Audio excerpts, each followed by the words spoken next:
Welcome, welcome, welcome. Today's video is something that I'm making as a result of a recent Facebook post asking if it's okay to relocate your air charge temperature sensor on your Foxbody Mustang from its stock location over to the cold air intake like you would see on an SN95 5.0. So the question is, will it work? Well, before I answer that question, I want to talk about the difference on location so everybody's clear on what the two locations are. Then we're going to jump into the two different tunes. I'll look at a 5-speed car that's a Foxbody tune, stock setup, look at the same thing on the tune and how Ford did it with the 5.0 and the SN95s, and then we'll talk about the differences. So first things first, the first picture here, this is the later model. This is the SN95, and on these cars, the air charge temperature sensor is way over here, and it's basically going into your cold air intake or your air box, general area. And even with some of the aftermarket cold air intakes that you'll see for these things, they're generally somewhere between the mass air meter and the throttle body, so it ends up in this general area, which is relatively cool when you compare it to the stock Fox location. So this guy right here is the air charge sensor, and it's tapped right into this intake runner right here on this number 5 cylinder.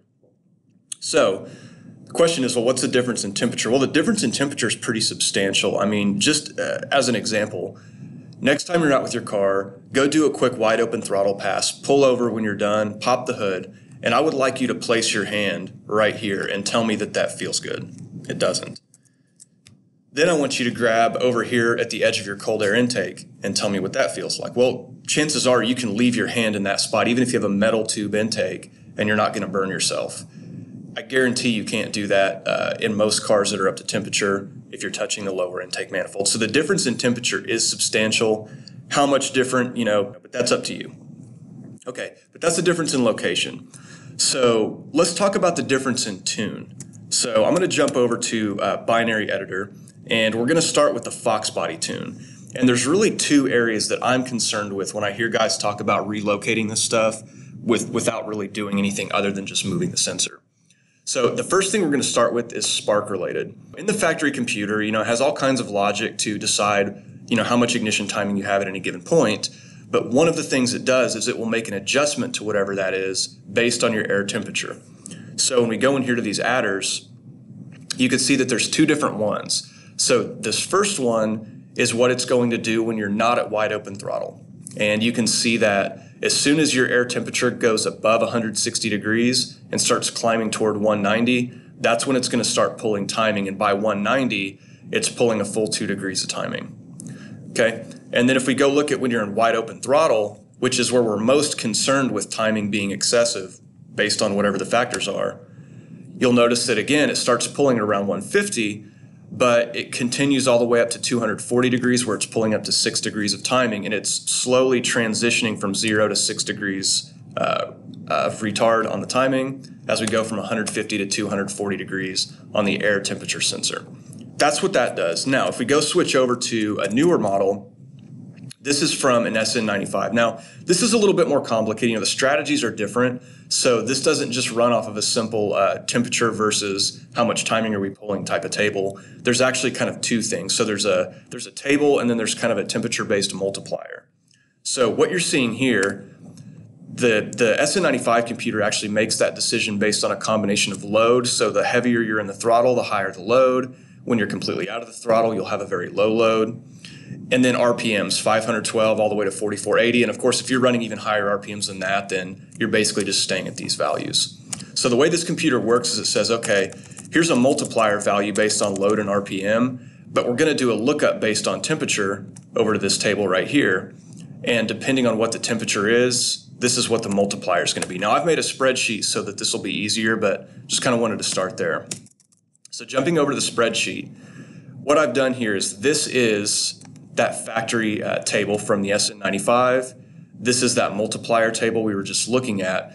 And these are basically me factoring those two variables together and showing you how much timing is being added or removed by the computer at various temperatures. So first is at 200 degrees, and you can see that in most cases that matter, it's pulling between 2 and 3 degrees of timing, but for a maximum of 3 degrees right here.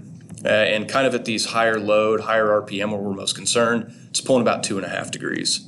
Okay, When you're down at 150 degrees air temp, it's still pulling timing, not as much, it's pulling half as much, but up to 1.5 degrees of timing, so between 1 and 1.5 degrees of timing. And then it kind of slopes down from there to 130 degrees where it's not doing anything. And then when the engine's really cold, once you start dipping below 50 degrees, then you can see it starts to actually add a little bit of timing, because while the engine's cold, it will generally take more timing and it will warm up faster.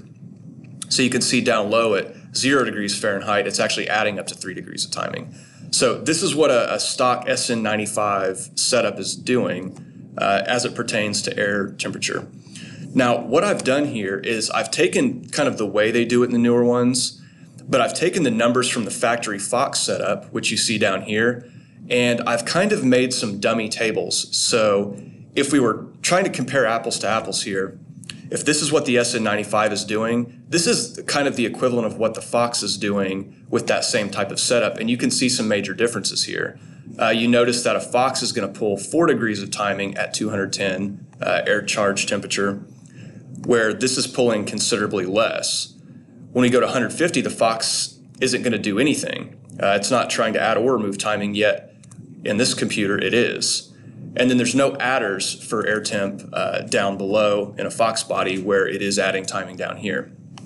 So the question is, well, how much of a difference does this make? Well, at the end of the day, if you want to do this the right way, you need to modify your tune of your Foxbody so that these timing reductions come in sooner at a lower air temperature. And to kind of simulate that, you should really work off of these numbers right here. So if the SN95 started pulling timing at 130 degrees and is pulling max timing by 210, you should set up your table to do the exact same thing so that everything's safe. And let me show you quickly how I would do that. So going back into our Foxbody tune, so this is a stock Foxbody tune, what we would do is go into this advanced versus ACT first. This is under your Spark category. And what I would do is I would put in 210 degrees, 150, and 130. Because again, on that computer at 130, it's not doing anything at all. Okay, and then what's that computer doing at 150? I know we don't have quite as much control, but in general, I would say if you pull 1 to 1.5 degrees, that would probably be good. So I'll put it right in the middle and put it at 1.25. So we'll say right here at 150, we want to pull 1.25 degrees, and then up at 210, then we're going to do kind of the same thing. I'm going to put this at 2.5 degrees. Okay, and then of course we want to repeat that for our top row, so everything above that, or we could even maybe go a hair higher and go ahead and put it at 3, so if you really start to overheat, it pulls a little extra timing. You can even go a little bit more with that if you want. But this is a lot different looking curve than what you had before, and those protections are going to kick in a lot sooner. So this is kind of the first thing I would recommend you do. It's not the total end of the world, but it's something you should do. Now, the other thing people talked about on this this post I saw is somebody was defending this approach, and I'm just here to educate and show you what I've learned, but they're discussing that every time they've relocated that sensor on a Fox without changing anything in the tune, they said the car started up better when the temperature was warmer.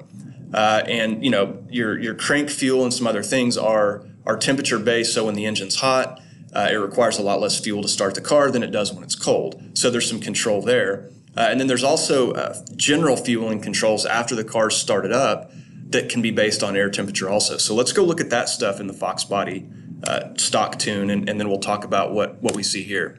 So if you go into this cranking, let's start there. So when you're first turning the key and trying to get the car to start, the first thing I'll tell you is there is absolutely nothing in this tune that has anything to do with air temperature sensor. It is purely based on coolant temperature and how long you've had the key trying to crank. It can make adjustments over here, although in the factory tune, they don't make any adjustments. So it is 100% a factor of having the correct injector slopes plugged in just for whatever your fuel injectors are, and then it's based on coolant temperature. You're welcome to adjust these numbers. You need to adjust these numbers if you change fuel injectors from the stock 19-pound, but this is the only thing that has to do with will the car start. So that is completely debunked. If you think that there's anything that has to do with your air temperature, keeping it from starting as well, or whatever, that's not the case. Now, as soon as the car does start, then what we do is we jump into a combination of this base table and the startup table. So this base table is generally saying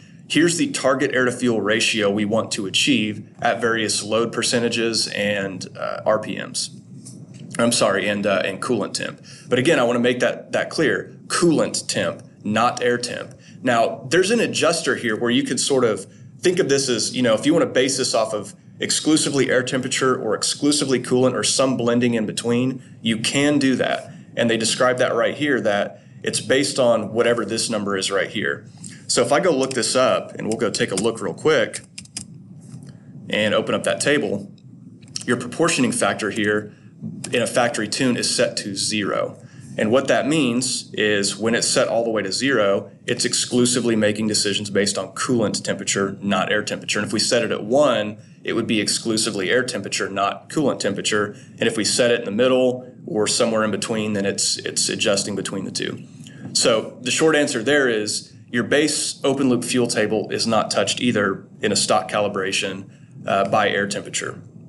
So the other thing you have is right after you start up, this also adds some additional or changes your fueling, I should just say, over the base table. So whatever your air to fuel ratios were in a base table, well, for some number of seconds after you start the car up, starting it right when it cranked, all the way up to 45 seconds after, it's also having some adjustments on air to fuel ratio, and it slowly tapers off until it's just kind of the normal ask. But again, this has to do with that proportioning ratio, which by default is exclusively based on coolant temp. So all of this temperature-based control here also has nothing to do with that. So your car is not, the cranking is not affected by your air temperature sensor, the open loop table is not affected by it, and the startup open loop table is not affected by it.